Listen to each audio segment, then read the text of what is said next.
상황이 있었고 재미있는 거는 철근 콘크리트에 접합되어 있는 이제 목재의 어떤 그런 방식들 이제 이런 부분들도 있고 그 철골은 사실 철골과 부재의 접합이 굉장히 중요해요.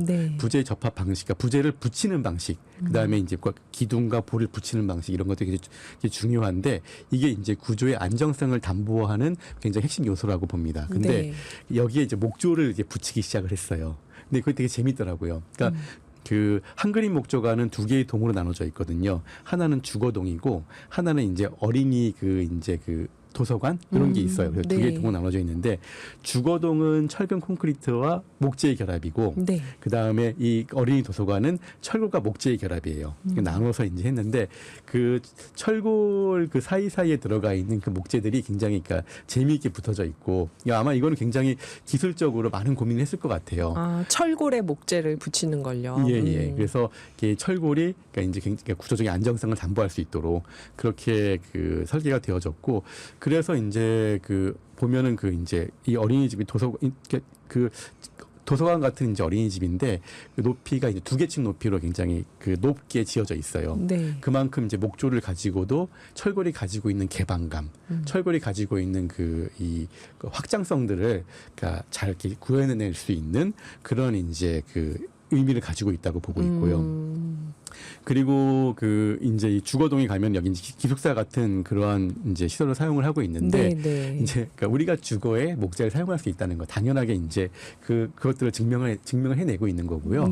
그리고 이제 철근 콘크리트보다는 목재의 느낌을 좀 많이 주기 위해서 이제 그 애써서 이제 그 목재를 잘 이렇게 보일 수 있게 목조의 느낌으로 건물을 디자인하고 실험을 했다고 이제 그 계획자가 이야기를 한 걸 들었습니다. 아, 저희 가서 한번 봐야겠네요. 영주의 한그림 목조관, 경북 영주에 가셔서 부석사만 보시는 게 아니라 한그림 목조관을 21세기의 목재 건축으로 봐야겠습니다. 가서.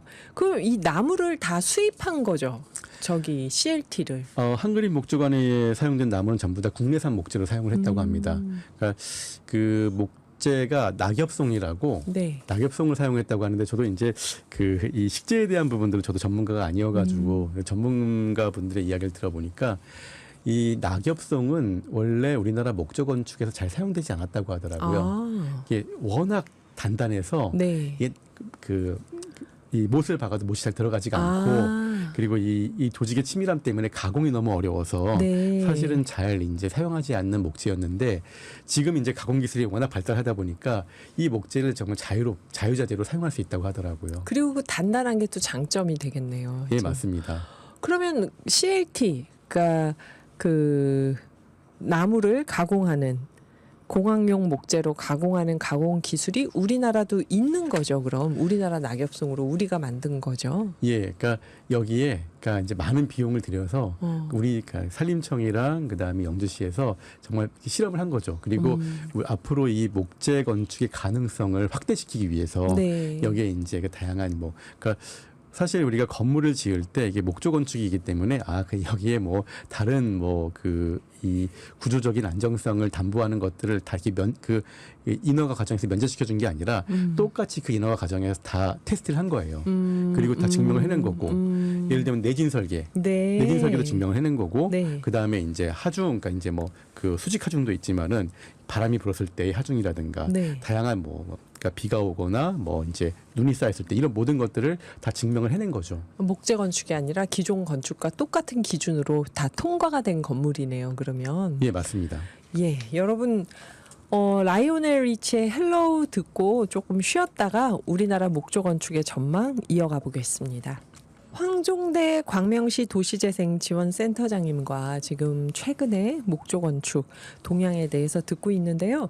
지난번에 수원의 산림과학원 또 서울대학교 해동첨단공학관도 목조 건축이다 말씀을 해주셨어요. 지금 경북 영주의 한그림 목조관 중심으로 설명해주고 계시는데 그러면 앞으로 이 목조 건축이 많이 늘어날까요? 어떻게 보세요? 전망을? 신도시도 목조 건축으로 짓고 그렇게 되나요?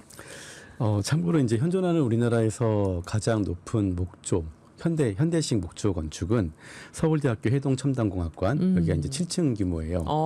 그러니까 이제 가장 높은 건물로 지어졌고 네. 여기에도 또 이제 많은 실험들이 지금 이어지고 있습니다. 그러니까 그러니까 시장의 흐름을 예측하는 건 참 쉽지 않은데 어쨌든 우리가 이제 이 도시에서 그러니까 2050년까지 온도를 네. 낮추기 위한 1.5도 온도를 낮추기 위한 여러 가지 방안들이 이제 지금 제시가 되어지고 있는데 네. 중앙정부에서 이미 이 목조 건축을 하나의 아젠다로 잡고 있는 걸로 알고 있어요. 그래서 이제 하나의 어떤 그 우리가 도시를 그러니까 그리고 건축을 이제 이 그 탄소 중립 할 수 있는 하나의 어떤 그런 방안으로 네. 이제 그 중에 하나의 방법으로 이제 목조 건축에 대한 이제 그 정책들이 이제 만들어지고 있는 걸로 알고 있고요. 무엇보다도 이제 시장을 기다리기보다는 아마도 이제 영주라든가 이 서울대 아니면 수원처럼 그러니까 이러한 이제 시범 사업들이 이제 중앙정부 차원에서 먼저 이루어질 가능성이 높습니다. 네. 그래서 이제 그러니까 그 탄소 중립 도시의 어떤 정책적 방향은 중앙정부가 만들지만 그 실현 방법은 사실 그러니까 지방정부, 지자체가 그 이제 주도를 할 수밖에 없는 상황이거든요. 그러니까 도시의 탄소 중립은 그러니까 우리가 지자체 단위로 그 정책이 이루어질 수밖에 없는데 네. 그러다 보니까 지자체 단위로 이러한 이제 목조 건축에 대한 그다음에 목조 빌딩 우리가 이제 그 뭐 목조 그러니까 하이브리드 타워 이러한 이제 시범 사업들이 나오지 않을까 전망을 하고 있습니다. 목조 하이브리드 타워. 그러니까 목재 공항용 목재를 기존의 철골이나 철근 콘크리트랑 같이 섞어서 짓는다는 말씀이신 거죠. 예, 맞습니다. 이게 이제 탄소 배출량 감소에 도움이 될 것이다.